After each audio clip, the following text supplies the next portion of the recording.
What's up everyone, it's DA here. Today we have new footage for Skyscrapers.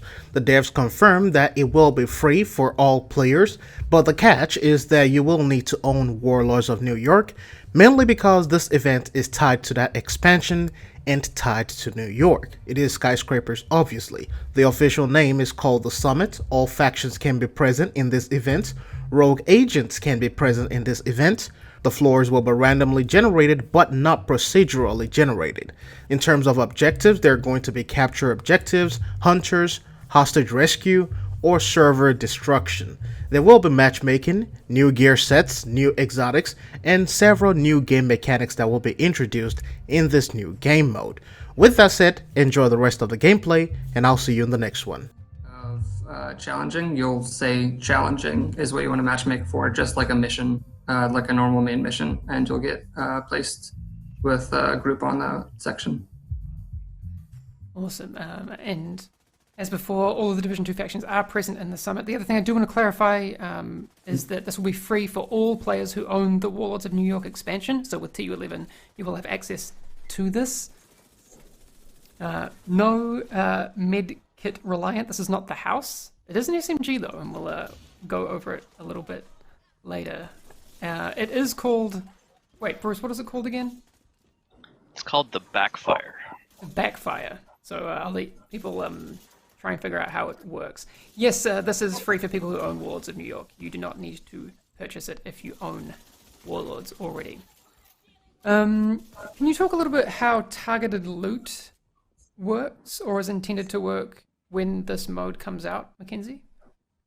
Yes. So the way that we have it set up is that it's a single targeted loot type for the entire skyscraper, regardless of like what floors you're playing. Okay. And so we're really open to feedback on this. We went back and forth internally about what's the best option for this. So we're gonna test it out in the PTS as having a single targeted loot for the whole building, and we'll kind of go from there to based off feedback. Okay, cool. Let's talk about the scalability for a bit. I've seen some questions in chat about is it friendly to solo players? Can I go from top to bottom solo, or is Legendary going to scale differently? How's that being handled? So it is all built to be able to be done solo. So everything should scale to one person, two person, three person, four. The Legendary, it's going to be challenging for sure. You really need to be at the top of your game to do that solo, even the strongholds currently, and I think it's going to be very much still true here. Cool, that's good. I see some other questions. Stageworks and J Real were asking in chat about rogues and hunters and those kind of random spawns. Is that something that's in there right now, or maybe in the future? So I will say that rogue agent encounters can occur Really? throughout Cool. yes. So those will randomly happen for you. I'm not going to say anything about hunters though. Okay, Bruce is grinning in the background. Sorry, I just wanted to kick the I'm just gonna look. You gotta look at Bruce's face. Look at this. He's like he knows stuff. I'm gonna go back because the gameplay footage is far more interesting than our faces. We're about halfway through it, and I wanted to make sure that people get to see as much of this as possible. I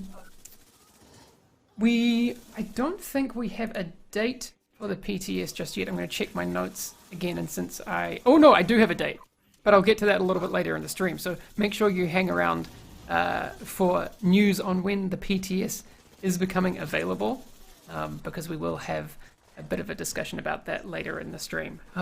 I could tell you now, but I'm not going to because we're talking about the summit. Bruce, did you have a chance to play on the test server? I did, yeah. What's your take? It's pretty neat. We played for a couple hours on Friday and did the first 30 floors, and it was fun. It was especially fun for me as a way to just sort of it kind of I mean, we'll talk about it in a bit, but I tried to combine as much of the new gear as possible. And I mean, I would, of course, we design these things not within a vacuum, but with considering okay, this SMG, this exotic SMG does this, and then the new gear set does that, and the new brand is also going to be, there's synergy. We always try to like make these things as a sort of package, right? But it was really validating to throw a build together that used the new gear set, a piece of the new brand set, the Backfire SMG, and one of the other exotics, and just have it be monstrously powerful. But that being said, we weren't doing the hardest floors. So. Yeah. So I do want to point out, Ella's just sending me a message. I'm going to talk about it a little bit mechanically soon. But this SMG has a very unique mechanic where you'll see it. It applies a bleed to you, which is maybe a little strange to deal with, but I'll have Bruce explain it once we get to the new gear and weapons part of the stream, because we have a lot to go through. I've got a couple of minutes left on this footage, and I do want to kind of just keep going through it. Bruce, did you find that the way that you played was different from how you'd played previous gear sets and weapons before? Is it mechanically with this quite gear different? in particular? Yeah, with some of the stuff that people can expect in TU11 and Season 3. Yeah, I don't normally play a hyper-aggressive up-close and personal build. I sort of tend towards the mid-range assault rifle build. But I also I almost always use some sort of a hybrid build with, Okay. where I can rely on myself for some element of self-sustain and or crowd control to give myself a little bit of breathing room and all that kind of stuff. So yeah, it was satisfying to play with a gear set and exotics that just kind of do all of that in a way, but you have to play full throttle, all gas, no brakes, because the minute where I would get into a situation where I had overextended myself and didn't have an opportunity to either clinch a kill or confirm a kill, which is one of the exotic effects for the new backpack, and then therefore be able to go pick up that thing that drops from it.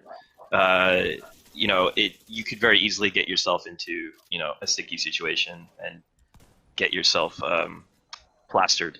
But yeah, it was really fun. I actually really enjoyed playing with it was myself and Adrian and Nikki. Nikki was my pocket healer for most of the run, so having a fixer drone following me constantly, certainly helped. Nice. Okay, that's all the footage that I